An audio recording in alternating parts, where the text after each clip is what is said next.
Salut! Aujourd'hui je vais te montrer comment je donne à manger, comment je nourris mes phasmes géants. Parmi les phasmes que j'ai des phasmes scorpions qui sont pas encore totalement adultes, ils sont magnifiques.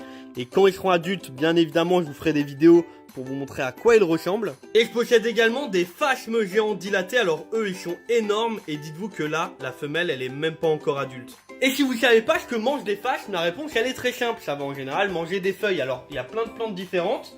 Eux, ils vont manger des ronces, donc on va leur donner là maintenant tout de suite des ronces et ça pique. D'autres espèces de phasmes peuvent manger plein de choses différentes, de l'eucalyptus, du troène, du pyracantha, bref, plein de plantes qu'on peut trouver dehors dans la nature. Alors pour ma part, ils vivent ensemble dans un énorme flexarium, donc on peut les mettre ensemble si le milieu de vie est assez grand et s'il y a beaucoup de nourriture. Je pense que là, vous venez de voir, vu la taille de ce que j'ai prévu pour eux, on est plutôt tranquille. Je me pose une seule question, c'est comment je vais réussir à mettre ça là-dedans.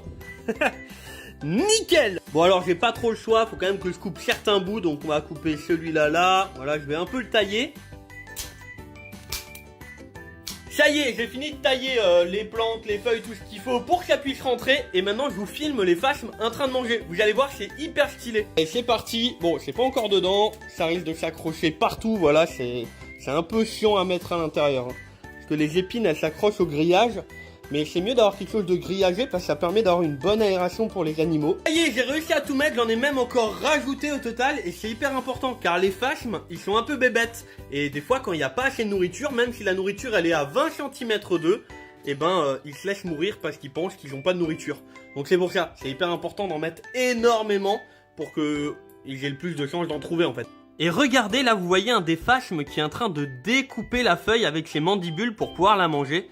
C'est hyper stylé à observer, assez particulier, parce qu'ils vont vraiment découper petit à petit les feuilles pour pouvoir manger tous les nutriments, enfin absorber tous les nutriments qu'il y a à l'intérieur. Je viens de vous montrer pour les phasmes scorpions, c'est exactement pareil pour les phasmes dilatés. C'est exactement pareil, mais en un peu plus grand, hein. Surtout pour elle qui est énorme. Elle découpe la feuille petit à petit. Te laisse t'abonner, mettre un énorme like sur cette vidéo. Je suis expert animalier et si tu veux découvrir plein de choses sur le monde animal, rejoins-nous. Il y en a plein à découvrir, vraiment il y a de quoi faire. Salut!